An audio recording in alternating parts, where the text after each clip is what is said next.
에스겔은 처음부터 말씀드렸다시피 그는 제사장입니다. 제사장 가문에서 태어났고 제사장이 되기 위해서 훈련받았고 제사장이 되기를 소망했던 사람입니다. 그런데 그 사람이 제사장이 되기 얼마 직전에 바벨론의 포로로 끌려와 있습니다. 그때의 심정을 잠깐 말씀드린 적이 있어요. 굉장히 낙담됐을 겁니다. 그는 소망이 성소에 들어가서 등대에 불을 켜고 기도하는 것이었고 또 분향단에 향을 태우면서 하나님께 이스라엘을 위해서 기도하는 것이 소망이었고 또 이스라엘 백성들이 가지고 오는 재물을 각을 뜨고 피를 받아서 제단에 뿌리고 제단에서 태우면서 하나님께 속죄하는 그런 것들을 어려서부터 보고 자랐단 말이에요. 그래서 나도 언젠가 때가 되면 저런 일을 할 수 있을 거라고 기대를 했었는데 그런 거룩한 제사장의 사명을 감당하지 못하고 지금 뭐 하고 있냐면 그발 강가에서 노예살이하고 있는 거예요. 재물을 잡기 위한 칼이 들려져 있는 것이 아니고 땅을 파기 위한 삽과 곡괭이가 들려서 그 일을 하고 있을 때의 심정이 아주 절망스러웠을 겁니다. 그렇게 절망하고 있는 그때에 하나님께서 에스겔에게 나타나신 거예요. 나타나셔서 이렇게 말씀을 시작을 합니다. 2장 1절 볼게요. 2장 1절 읽겠습니다. 그가 내게 이르시되 인자야 내 발로 일어서라 내가 내게 말하리라 하시며 내 발로 일어서라 이 말에 내 줄을 그으시고 여러분 이제 묵상하셔야 된다 이겁니다. 지금 에스겔 앞에 하나님이 임재하신 거예요. 그 영광스러운 하나님. 그러면 그런 영광스러운 하나님이 나타나면 일반적으로 예를 들어 왕이 나타났어요. 왕이 내가 지나가는 길에 탁 나타나면 백성들은 다 어떡합니까? 그 앞에 엎드리잖아요. 당연한 거예요. 왕이 나타나도 백성들이 엎드릴 판인데 영광의 하나님이 임하셨으니까 그 백성이라면 당연히 그 하나님 앞에 엎드려야 되는 것은 당연한 일입니다. 그런데 오늘 내 발로 일어서라 라는 말씀은 그 정도의 작은 의미는 아닙니다. 물론 그 의미가 없는 건 아니고 그 의미가 충분히 들어있는 것이지만 그 정도의 작은 의미가 아니라 이겁니다. 그럼 어떤 의미가 본질적인 의미냐면 지금 에스겔이 어느 자리에 있다고요? 노예의 자리. 제사장의 자리에서 노예의 자리로 내려왔다 이거예요. 그러니까 절망하고 있는 거예요. 그 절망의 자리에서 에스겔에게 하나님께서 일어나라고 하는 거라 이겁니다. 왜 일어나야 되냐면은 에스겔은 지금까지 제사장의 사명은 어디서 감당된다고 생각한 거예요? 성소가 있는 예루살렘에서. 그런데 나는 지금 예루살렘에 있지도 않아요. 그리고 내 앞에는 성전도 없어요. 그렇기 때문에 바벨론인 성전도 없는 이 바벨론에서는 내가 제사장의 사명을 감당할 수 없을 거라고 생각했단 말이에요. 근데 하나님은 그렇지 않다 이겁니다. 네가 예루살렘에 있든 네 앞에 성소가 없든 그런 거에 관계없이 어느 곳에서든지 하나님이 주어주시는 사명을 감당할 수 있다 이거예요. 이게 중요합니다. 왜냐하면 오늘 우리가 그렇거든요. 우리는 사명하면은 너무나도 쉽게 이렇게 연결시켜요. 목사가 된다든가 또는 선교사가 된다든가 교회에서 높은 직분을 갖는 것. 이 정도는 돼야 내가 사명 감당하는 것이라고 생각을 하는데 물론 그거 중요합니다.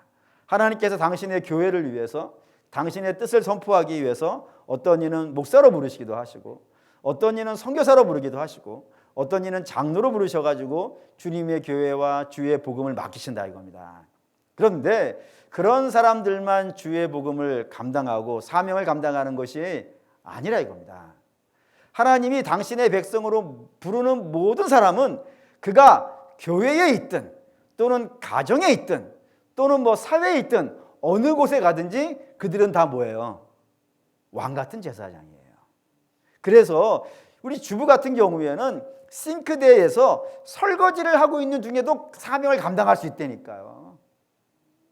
한 번만 아멘을 해가지고 우리가 어떻게 감동이 되겠습니까? 예전에 어떤 분이 저한테 그러더라고요. 저는 그냥 부엌대기예요. 그런 말씀을 하시는 분이 있었는데 여러분 그렇지 않습니다. 우리가 무엇을 하든지 간에 어느 자리에 있든지 간에 하나님은 우리를 다 제사장으로 부르신다 이거예요. 하나님의 사명 맡은 자로 부르신다고요. 그러니 여러분이 어느 곳에 있든지 주방에 있든지 또는 직장에 있든지 또는 학교에 있든지 또는 뭐 친구들 사이에서 놀러 가 있든지 예수 믿는 사람은 다 누구예요? 제사장이에요. 거기에서 주의 부름받은 사명을 감당해야 된다 이겁니다. 그러니 교회에서 내가 어떤 해야 될 일이 없다고 해가지고 나는 아무것도 아니야 이런 식으로 생각하지 마시고, 이미 내가 신자로 불림받았다, 성도로 불러받았다는 것 자체가 이미 여러분 제사장으로 불림받은 것이니까 여러분 있는 곳에서 주의 복음을 감당하시고 믿음으로 살아가는 역사 있기를 바랍니다.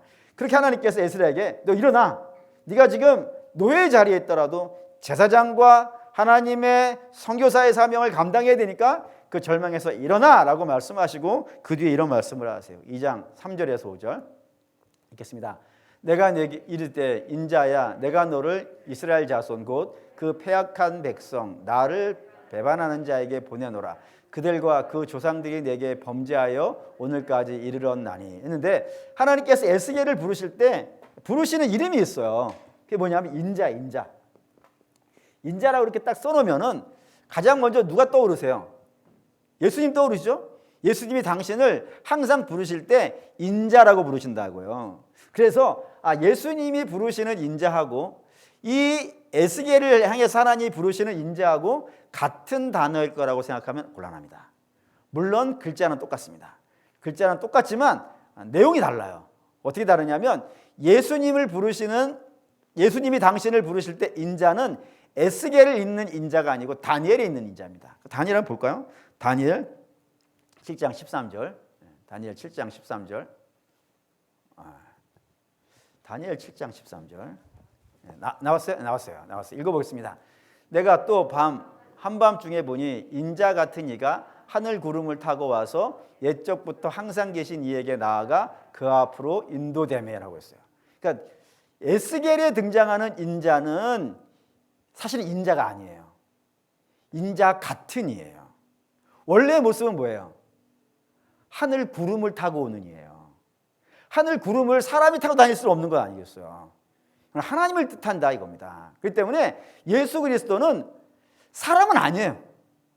정확하게 말하면 사람은 아닌데 그렇다고 또 사람이 아닌 것도 아닌, 그러니까 사람으로 오셨지만 실상은 사람이 아닌 그런 의미를 담고 있는 의미에서 인자예요. 그런데 에스겔에 등장하는 인자는 그냥 인자예요. 인자 같은 이가 아니고 그냥 인자예요. 어떤 의미냐면 피조물이에요. 하나님이 에스겔을 피조물로 부르시는 거예요. 여기 중요해요. 에스겔은 제사장이에요. 어려서부터 훈련 잘 받았고요. 또 그가 이 기록하는 에스겔서 보면은 너무나도 신비롭고 놀라운 그런 대단한 학자임에도 틀림이 없어요. 근데 우리가 봤을 때는 육체적으로 노예이긴 노예지만 그건 본인이 능력이 없어서 노예된 것이 아니고 하나님의 뜻하시는 바가 있어서 노예가 되어진 거긴 하지만 그는 대단한 사람이에요. 근데 대단한 사람이지만 그는 하나님 앞에서는 뭐라고요? 피조물이라 이거예요. 여러분 이거를 절대 잊으시면 안 돼요. 그러니까 누구도 마찬가지입니다. 이 땅에 어떠한 사람도 하나님 앞에서 자기를 자랑할 수 있는 사람은요 없어요. 그가 똑똑한 사람이든 그가 부자인 사람이든 그가 뭐 대단한 지혜와 능력이 있고 박사학위를 몇 가지를 가지고 있으며 교회에서 직분이 무엇이든지 간에 그가 하나님 앞에 내세울 수 있는 것은요 아무것도 없어요. 그렇기 때문에 주의 모든 백성은 다 인자예요. 저와 여러분은 인자예요. 그러니까 겸손하셔야 돼요. 늘 겸손하게 주님 말씀하십시오. 종이 받겠습니다. 그런 자세로 우리가 하나님을 대해야지 혹여라도 내가 높아진 마음을 갖는다든가 이런 마음 가지면 누구나 다 실족합니다. 나 같은 사람이 이렇게밖에 대접받지 못하는가?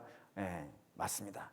여러분 같은 또는 저 같은 사람이 그 정도 대접받는 것도 황송한 거예요. 하나님의 자녀로 불림받는다는 건 얼마나 황송한 일이에요. 그런 마음으로 우리가 신앙생활 해야지. 혹여 교회에 와서 내가 누군데 말이야. 내가 이 교회에서 얼마나 수고했는데 이런 마음 갖는 순간부터 우리의 신앙은 아주 나락으로 떨어진다는 사실을 기억하시면서 인자를 보셔야 될 거라 생각이 됩니다. 그리고 그 인자로 불러놓으시고 주께서 말씀을 하시는데 뭐라고 하시냐면 내가 너를 보낸다 이거예요. 내가 너를 보낸다고. 어디로?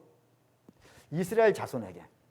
이스라엘 자손에게 보내신다고 되어 있는 겁니다. 이거를 여러분들이 잘 이해하셔야 돼요. 평소에는 하나님이 이스라엘에게 보내신다라는 걸 쓰는데 여기 이스라엘 자손이라는 단어를 붙여놨단 말이에요. 그러니까 단순히 이스라엘 이렇게만 생각하시면 안 된다 이겁니다. 단순히 이스라엘 하면은 그냥 민족 이스라엘 이렇게 이해하시면 되는 것인데 이스라엘 자손 하면은 민족이라는 개념이 약해져요. 그 뜻의 의미가 나타난단 말입니다. 뭔 뜻이냐면 이스라엘이 국가의 이스라엘이기도 하지만 어느 한 사람의 이름인 것도 아시나요? 어느 민족, 그러니까 이스라엘이라는 민족 자체의 이름이기도 해요. 그런데 어떤 한 사람의 이름이기도 해요. 그 사람의 이름이 뭐예요? 야곱이에요. 야곱. 야곱이 이스라엘로 이름이 바뀌었단 말입니다. 언제 바뀌나요? 야복강에서 바뀌지 않습니까? 그러니까 야복강 이전까지의 이스라엘과 야복강 이후의 이스라엘은 야곱은 달라지는 인생이 되는 거예요. 어떻게 다르냐면 이 야복강 이전의 야곱이라고 하는 사람은 어떠한 사람이었어요? 이 사람도 씨름하는 사람이에요. 씨름하는 사람이에요. 누구하고 씨름해요? 보면 늘 사람하고 씨름하지 않습니까? 예를 들어서 에서하고 씨름하고 또는 이삭하고 씨름하고 또 그 뒤에는 라반하고 씨름하고 이 씨름이 다 뭐랑 연결되어 있는지 아시죠? 다 재산이에요. 재산을 조금 더 받기 위해서 날마다 씨름하는 사람이 야곱이었단 말입니다. 그래서 이거를 갖기 위해서 그가 한 것은 사기예요. 전부 다. 형을 팥죽으로 사기를 쳐. 이거 대단한 사람이에요. 거의 야곱은 그 사라 사막에 가가지고 히터를 팔 수 있는 사람이고 북극과 남극에 가가지고 에어컨을 팔 수 있는 사람이에요. 대단한 사기꾼이에요. 뿐이 아니라 이삭에게 가가지고 아버지 이삭에게 가가지고는 양털을 뒤집어 쓰고 그 아버지에게 자기를 에서로 믿게 만든단 말이에요. 이거 대단한 연기력 아니에요? 사기꾼이에요. 라반에게 가서도 대단한 사기꾼이에요. 어쨌든 사람하고 늘 씨름하는 사람이었다 이겁니다. 그런데 야복강 이후의 이스라엘은요, 하나님이 너는 이제 사람하고 씨름하는 인생 되지 마. 너는 누구하고 씨름해? 하나님하고 씨름하라 이거예요. 하나님하고 승부 보는 인생이 되라. 왜? 지금까지 야곱이 야곱 될 수 있었던 것은 그가 사람하고 씨름해가지고 얻은 게 아니란 말이에요. 싹 다 잊어버려. 에서 사기쳐가지고 얻었던 것 싹 다 뺏기고 아버지 이삭에서 다 못 가져가죠. 그냥 라반 집에 갈 때 기름병 하나 들고 왔다가 그 베델에서 기름병 쏟아버리잖아요. 하나님께 제사 드리라고. 아무것도 못 갖고 나와요. 그리고 라반 집에 가서 얻은 것도 자기가 능력이 있어서 얻은 거예요? 이런 거 하지 않습니까? 나무 껍질을 벗겨놓고 거기 뭐 했다가 일일이 다 얘기하면 날 새야 되니까 다 아시죠? 모른 척하기 없깁니다. 다 아시는 거 아니겠어요?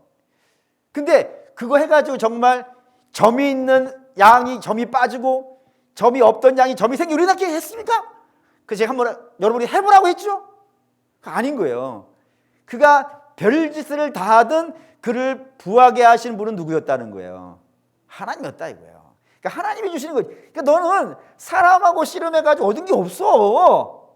너는 나랑 씨름해가지고 내가 준 거야. 그러니 이제 앞으로는 너는 나하고 씨름하는 인생이 되라 라는 의미에서 하나님 이름을 이스라엘로 바꿔주신 거란 말이에요. 그러면 그런 사람의 자손이라 이거예요.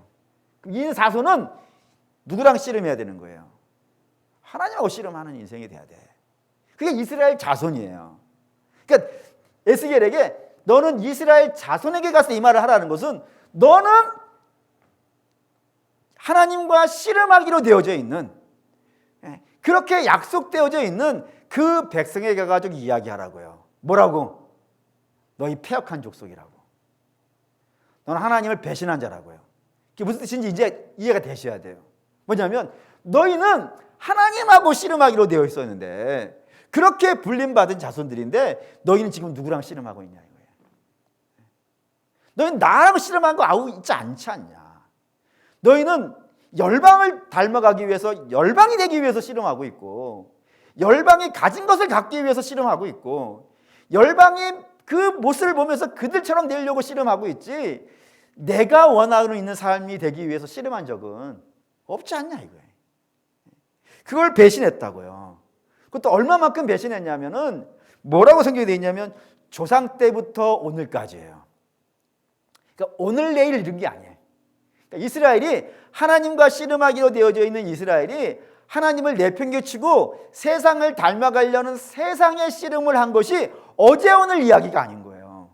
참으로 오랜 역사가 유구한 역사가 있는 거예요. 어마어마한 긴 역사 동안에 그런 못난 짓을 해왔는데 지금까지 견뎌올 수 있었던 건 뭐 때문인 거예요? 하나님 참아주신 거예요. 하나님 오래 참아주셔가지고 견뎌왔었는데 하나님이 그 백성들에게 이제 안 된다 이거예요. 그래서 그 백성들에게 가라는 겁니다. 가서 말씀을 전하는데 그 말씀을 전하는데 저들이 어떤 반응을 할 거라고요? 가시와 찔레와 정갈의 반응을 할 거라. 그 말인즉슨 이전까지 이스라엘 백성들 어떤 사람들이냐면 하나님 말씀을 전해요. 전하면 안 들으려고 했어요. 안 들으려고 했어요. 근데 이제는 안 들으려고 하는 정도의 수준이 아닌 겁니다. 무시하는 정도의 수준이 아니고 어떤 일을 한다고요? 그 말씀 전하는 자들을 찌른다 이겁니다. 찌른다고요. 예를 들죠. 이사야가 하나님 말씀을 전했어요. 이사야는 평범한 사람이 아닙니다. 그건 대단한 사람입니다. 근데 그 대단한 사람을 그 므낫세라는 왕이 톱으로 켜 죽입니다. 그런 일도 있었다고 되어져 있어요. 또 뿐만 아니라 예레미야도 있죠. 예레미야가 하나님 말씀을 전하면은 여호야김이라고 하는 왕이 있었는데 그 왕은 하나님의 말씀을 이렇게 면도칼로 싹싹 베어가지고 화로 속에 던지게 되었어요. 그리고 시드기야 왕은 그 예레미야를 옥에 가두고 그것도 땅속 옥에 가두고 그를 멸시하고 천대하는 그런 일도 있었다 이겁니다. 그러니까 하나님 말씀을 무시하는 정도의 수준이 아니라 그 말씀을 찌르고 공격하는 그런 족속이 되어졌다 이거예요.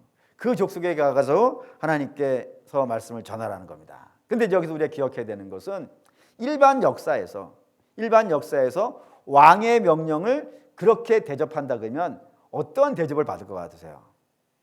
일반 왕이 자기 백성에게 사신을 보내는 겁니다. 사신을 보내서 너희 이렇게 해 라고 했는데 그 명령을 백성들이 무시하는 거예요. 근데 무시하는 걸 넘어서 가지고 그 사신을 죽이기까지 하는 겁니다. 그럼 어떤 일이 벌어질까요? 일반 역사에는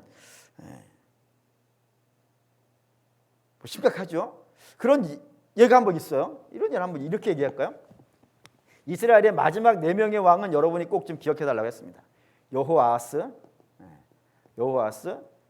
그리고 그 다음에 여호야김, 다음에 여호야긴, 그다음에 시드기야. 이렇게 4명이 마지막 4왕인데 이 4왕은 세운 사람들이 달라요. 예를 들어서 여호아스는 이스라엘이 세웠어요. 이스라엘이. 그리고 여호야김은 누가 세웠냐면 애굽 왕이 세웠어요. 애굽 왕이. 그리고 여호야긴 이 사람의 아들인데 이 사람은 이스라엘이 세웠어요. 그런데 이 태하고 시드기야는 누가 세웠냐면 바벨론 왕이 세웠어요. 느부갓네살이. 그러면은 딱 끊어서 요쪽하고는 다르죠. 그러니까 시드기야는 자기가 왕이 된 것은 내용적으로 봤을 때는 하나님이시지만 겉으로 드러난 건 누가 세운 거예요? 바벨론 왕이 세운 거예요. 그러면 바벨론 왕의 말을 들어야겠어요? 안 들어야겠어요? 들어야겠죠? 실제로 하나님께서 이렇게 말씀하신 적이 있어요. 한번 봅시다. 예레미야 27장 12절 읽을게요. 내가 이 모든 말씀대로 유다의 왕 시드기야에게 전하여 이르되 왕과 백성은 바벨론 왕의 명예에 목을 메고 그와 그의 백성을 섬기소서 그리하시면 사실이라. 하나님께서 시드기야 왕에게 명령하는 겁니다. 뭐라 하냐면 야 너는 바벨론 왕 너를 세운 그 바벨론 왕을 섬겨야 된다 이거야. 왜? 하나님께서 바벨론을 일으키신 것은 이스라엘을 하나님께서 벌하시려고 책망하려고 세웠으니까 너는 너를 세운 바벨론 왕의 명령을 들을 안 했단 말이에요. 근데 이 시드기야는 하나님의 명령도 듣지 않지만 이 바벨론 왕의 명령도 안 들어요. 오히려 바벨론을 배신하고 애굽 왕에게 가가지고 애굽 왕의 도움을 받아서 바벨론에게 해방되려고 하는 그런 계획을 세운다 이겁니다. 그러자 바벨론 왕이 열받았어요. 내가 세워줬는데 말이야. 내가 세워줬는데 내 말을 안 들어? 해가지고 쳐들어온 겁니다. 이스라엘로. 유다로 쳐들어왔어요.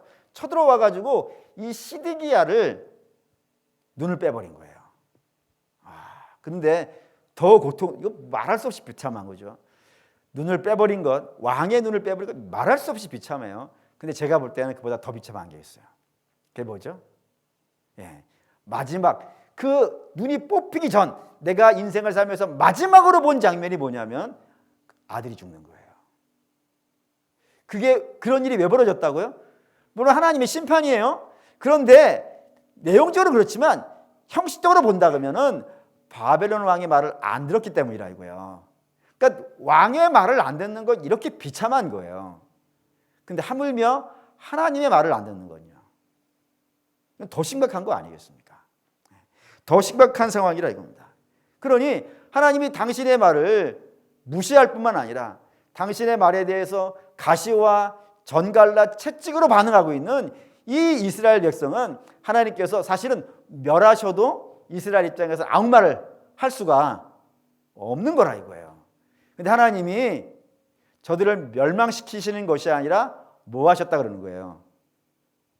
내 말을 전하라 이거예요. 내 말을 전하라. 멸망이 아니라 말을 전하라는 겁니다. 이게 능력이에요. 이게 중요해요. 이 말의 성격이 어떤 것이냐? 성격을 보시죠. 에스겔 2장 10절입니다. 에스겔 2장 10절 읽을게요. 그가 그것을 내 앞에 펴시니 그 안팎에 글이 있는데 그 위에는 애가와 애곡과 재앙의 말이 기록되었더라라고 했습니다. 여기 이제 이 예언에 하나님께서 에스겔에게 주는 그 말씀의 성격이 등장했어요. 세 가지라고 되어 있습니다. 뭐죠? 애가는 슬픈 노래예요. 애곡, 당연히 이건 곡하는 소리고요. 재앙이에요. 한마디로 몰아서 말하면 뭐예요? 심판의 말이에요. 이게 에스겔에게 주어진 하나님의 말씀의 성격이에요. 그러니 이 말씀은 거칠죠. 거칠어요. 심판의 메시지니까 당연히 거칠고 고통스러워요. 듣는 사람만 고통스러운 게 아니에요. 전하는 사람도 고통스러워요. 왜냐하면 저와 여러분이 참 합의했으면 좋겠는 게 있어요. 뭐냐면 우리 서로 좋은 얘기하고 살았으면 좋겠잖아요. 아름다우십니다. 저는 이런 얘기만 하고 여러분들은 목사님 참 좋습니다. 이 얘기하면 얼마나 좋아요. 사실 여기 합의했으면 좋겠어요. 그런데 그렇게 좋은 말만 하고 살기도 참 벅차고 힘든 세상인데 하나님께서 당신의 백성에게 애가와 애곡과 재앙의 말을 하라 라고 하니 얼마나 거칠고 힘든 말이겠어요. 그런 메시지를 전하라는 것이 첫 번째 특징이고, 두 번째 특징은 이 말씀의 특징은 그 다음 절에 있는데 다음 절은 안 적어왔네요. 그건 한번 읽을까요? 2장 11절. 2장 9절. 2장 9절 읽겠습니다. 내가 보니 보라 한 손이 나를 향하여 펴지고 보라 그 안에 두루마리 책이 있더라. 10절. 그가 그것을 내 앞에 펴시니 그 안팎에 글이 있는데 그 위에 애가와 애곡과 재앙의 말이 기록되었더라. 그러니까 그 안팎인데 안팎에 그 두루마리 안팎에 하나님의 애곡과 애통과 그리고 재앙의 메시지가 원래 히브리어에는 가득 들어있다라고 되어 있어요. 꽉 차 있다. 그러니까 빈틈이 없이 조금의 여백도 없이 꽉 차 있다라고 하는 거예요. 하나님의 에스겔에게 주신 두 번째 말씀의 성격은 뭐냐면 꽉 차 있다는 겁니다. 꽉 차 있다는 의미를 자꾸 강조하는 이유가 뭐냐면은 거기에서 꽉 차 있는 것에서 빼버리면은 티가 나겠어요, 안 나겠어요? 듬성듬성 써 있어요. 듬성듬성 써 있는 것에서 내가 이거 마음에 안 들어 해가지고 빼버리면 티가 나겠어요, 안 나겠어요? 티가 안 나죠. 듬성듬성 돼 있으니까 그거 하나 빠졌다고 해가지고 티 안 날 것 아니겠어요. 그리고 듬성듬성 쓰여 있다면은 그 사이사이에다가 내가 원하는 말을 쓸 수 있겠어요, 없겠어요? 쓸 수 있죠. 근데 꽉 차 있어요. 조금의 빈틈도 없이 꽉 차 있다면 내가 내 마음에 들지 않는다고 해가지고 빼버리면 티가 날 것이고요. 그리고 내가 이거를 첨가시키고 싶다고 해가지고 거기다 쓰려면요, 쓸 수가 없는 거예요. 고로 꽉 차 있다는 건 무슨 의미냐면 내가 전하는 말만 하라 이거예요. 에스겔에게. 비록 거칠어, 비록 힘들어, 전하는 이도 힘들고 듣는 이도 힘들어. 왜? 애곡과 애통과 재앙의 말이니까 전하는 일도 힘들고 듣는 이도 고통스럽겠지만 그걸 있는 그대로 하라 이거예요. 조금도 더하지도 조금도 빼지도 말고 그대로 이야기하라는 것이 이 말씀의 두 번째 성격이에요. 세 번째 성격은 3장 2절 3절에 있어요. 3장 2절 3절 읽겠습니다. 3장 2장 3절 읽겠습니다. 내가 입을 벌리니 그가 그 두루마리를 내게 먹이시며 내게 이르시되 인자야 내가 내게 주는 이 두루마리를 내 배에 넣으며 내 창자에 채우라 하시기에 내가 먹으니 그것이 내 입에 달기가 꿀 같더라. 분명히 내가 봤을 때, 처음에 에스겔이 봤을 때는 그 말씀이 어떤 거였다고요? 애가와 애통과 재앙이었다고요. 그래서 이게 부담스럽고 불편하단 말입니다. 그래서 저거 먹으면은 저거 분명히 써. 분명히 넌 먹으면 고통스러울 거야. 아니 보기가 그래. 내가 일단 보기가 이 얘기를 해도 되나? 제가 보기가 참 어려운 음식이 있어요. 곱창이에요. 보기가 이상해. 근데 먹으면 맛있다면서요. 우리 집에서 그랬어요. 그런 거야. 약간 딱 봤을 때 이거 너무 못 먹겠어. 너무 거칠어. 그래서 안 먹으려고 딱 있는데 하나님 먹어. 주말 때 먹어. 해가지고 주셔가지고 입에 탁 넣었더니 어떻다고요? 달더라 이거예요. 이게 신비로운 겁니다. 이게 하나님이 하시는 일하시는 전형적인 특징이에요. 한번 보시죠. 이거 한번 볼게요. 에스겔 1장 4절. 하나님 전형적인 특징이에요. 에스겔 1장 4절 읽겠습니다. 이거 앞에 봅시다. 히브리서 보자. 히브리서 보고 봐야겠어. 이게 히브리서 12장 11절 읽겠습니다. 무릇 징계가 당시에는 즐거워 보이지 않고 슬퍼 보이나 후에 그로 말미암아 연단받은 자들은 의와 평강의 열매를 맺느니라. 요즘 왜 이렇게 히브리서 12장 말씀을 많이 읽게 되는지 모르겠어요. 여기 이렇게 돼 있어요. 징계가 처음에 봤을 때 좋아하는 사람이 누가 있겠냐 이거예요. 그게 즐거운 사람이 어디 있겠냐고요. 다 징계는 겉으로 보긴 다 어떤 거예요? 슬퍼 보여요. 다 고통스러워 보이고 애가처럼 보여요. 하지만 그 하나님이 내리시는 징계는 우리에게 뭐를 만들어내는 거라고요? 의와 평강의 열매. 일단 열매가 달콤해 보이지 않습니까? 열매 달콤해요. 달콤해요. 그러니까 징계가 딱 봤을 때는 참 거칠고 힘든 것이긴 하지만 그 징계라고, 하나님이 내리시는 징계라고 하는 것은 받을 때는 참 힘들고 어렵지만 그 결과는 다 어떻다고요? 달다 이거예요. 달콤하다고. 그러니까 어떻게 하라고요? 견디라 이거예요. 이 하나님 일하시는 방식이라니까요. 에스겔 1장 4절 볼게요. 에스겔 1장 4절 읽습니다. 내가 보니 북쪽에서부터 폭풍과 큰 구름이 오는데 그 속에서 불이 번쩍번쩍하여 빛이 그 사방에 비치며 그 불 가운데에서 단새와 같은 것이 나타나고. 지난번에 봤어요. 단새가 어떤 것이냐면 우리가 이 세상에서 볼 수 있는 보석이 아니라니까요. 신비의 보석이에요. 신화 속에 나오는 그런 보석이에요. 근데 그런 보석이 어디에서 단련되어진다고요? 불 속에서. 하나님이 당신의 백성을 만들어내는 곳이 어딘지를 보시란 말입니다. 당신의 백성을 세상에서 가장 영광스러운 백성으로 만들어내는데 그걸 어디서 만들어내냐면 불 속에서 하신다 이거예요. 또 하나 보시면 에스겔 1장 28절 읽겠습니다. 그 사방 광채의 모양은 비 오는 날 구름에 있는 무지개 같으니 이는 여호와의 영광의 형상의 모양이라. 내가 보고 엎드려 말씀하시는 이의 음성을 들으니라. 무지개가 나타났어요. 무지개는 성경에 어떤 이미지로 등장하는 거예요? 하나님의 희망의 약속이에요. 비가 오는 것은 혹시 우리가 그 노아 시대 때 그 홍수로 인하여서 멸망하지 않는가 하는 고통이었단 말이에요. 근데 그 고통이 너희를 멸망시키지 않겠다고 하는 약속으로 등장하는 게 뭐라고요? 그게 무지개라고요. 그래서 무지개는 성경의 희망으로 등장하는 겁니다. 근데 그 무지개가 어디 안에 들어있다고요? 지금 내 눈앞에 보이는 그 구름 안에 있더라 이거예요. 하나님 일하시는 방식이에요. 당신의 백성을 영광스럽게 만들어내시는데 어떠한 과정을 통해서 멋있게 만들어내시냐면 연단이라고 하는 과정을 통하여서 그걸 하나님께서 만들어내시더라 이겁니다. 그게 이스라엘이 그런 거예요. 그 바벨론에서 그 못난 이스라엘이 정결하게 되는 겁니다. 그래서 에스라가 등장하는 거예요. 그 뒤에 느헤미야가 나온다니까요. 에스더가 나오고 스룹바벨과 여호수아 제사장, 학개, 스바냐 같은 선지자들이 그 바벨론에서 연단되어지는 과정에서 등장하더라 이겁니다.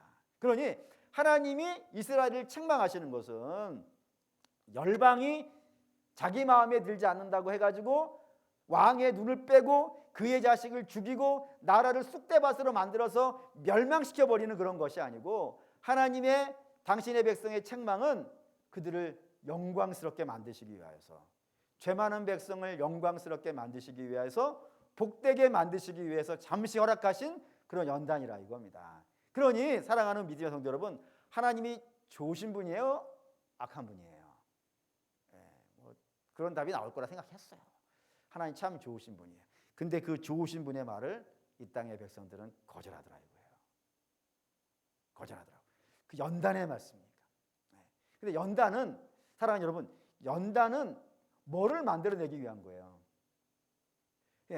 보석을 만들어내는 거예요. 근데 그 보석이 어떠한 모습이냐 이거예요. 우리는 이렇게 생각하는 거예요. 우리가 원하는 보석이라고 하는 것은 풍요와 잘됨이에요. 풍요와 잘됨이 내가 원하는 보석이에요. 그래서 고통을 잘 견디고 나서 내가 재벌이 됐다든가 또는 어려운 과정들을 잘 거치고 나서 내가 뭐 이렇게 박사가 됐다든가 이렇게 되어지기를 기대하는데 하나님도 그거를 기대하실까요? 거기도 우리가 시험에 걸리는 거예요. 하나님, 제가 신앙생활 이렇게 열심히 했는데 제 소원 좀 하나는 좀 들어주셔야 되지 않겠습니까? 물론 하나님 들어주시는 분이긴 하세요. 근데 그건 필요하시면 그렇게 하실 수 있는 것이고 필요하시지 않으면은 안 주시기도 해요. 뭐 극단적인 예를 하나 들게요. 여러분을 예를 들면 시험에 들 수 있으니까 저를 예로 들게요. 저는 30살에 전도사가 됐는데 그때 제가 20년 뒤에는 한 10만 명 정도 교회에 담임 목사가 되겠을 거라 생각했어요. 그 될까? 이미 20년이 지났네. 야, 앞으로 한 15년 남았는데 될 것 같으세요? 안 될 것 같으세요?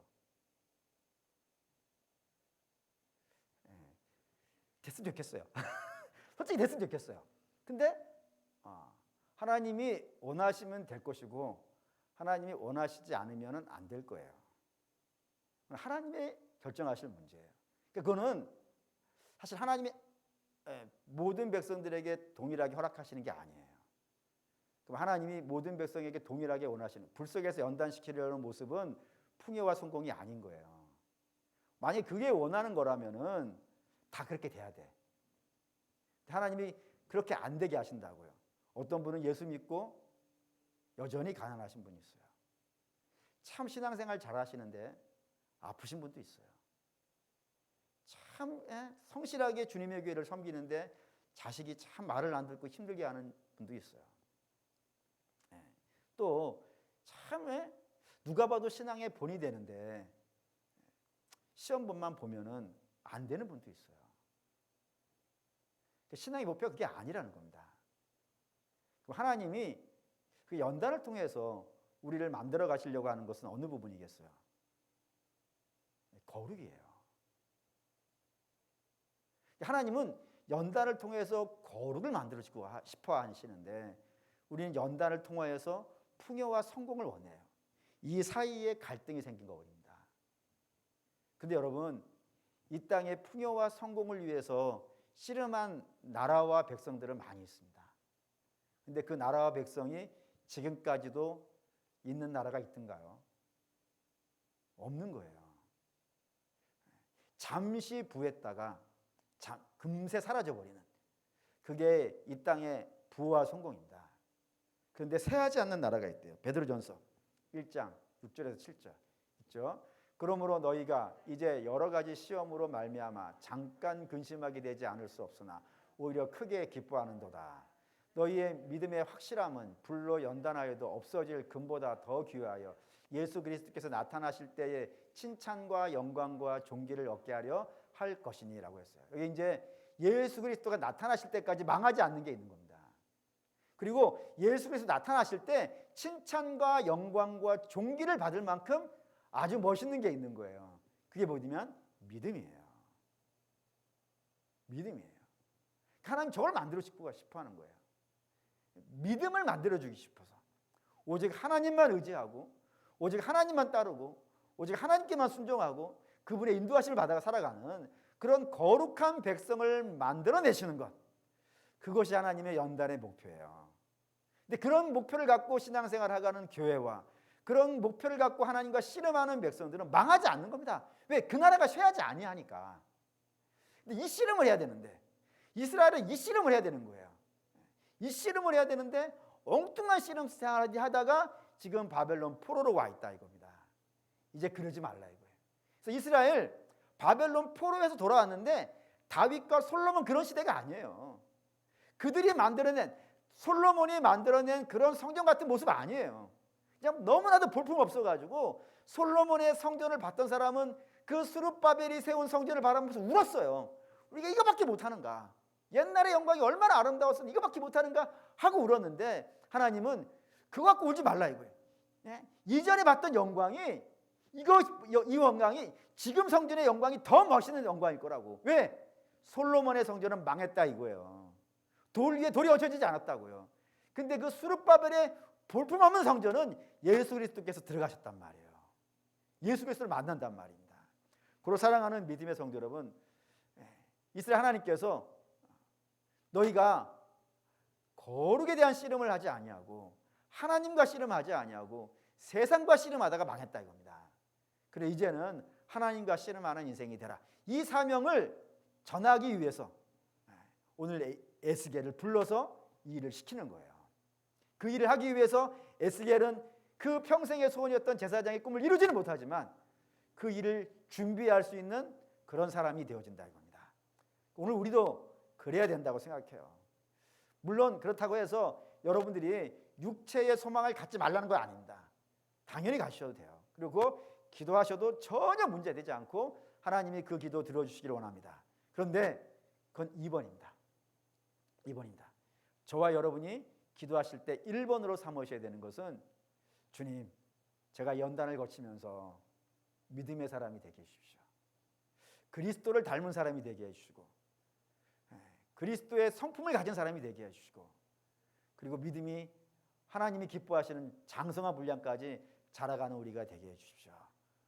그건 하나님이 우리에게 주시고 싶어 하시는 것이고 병들었든 건강하든 부자이든 가난하든 지식이 많든 지식이 없든 어른이든 아이든 하나님이 다 주고 싶어 하시는 소원이라 이겁니다.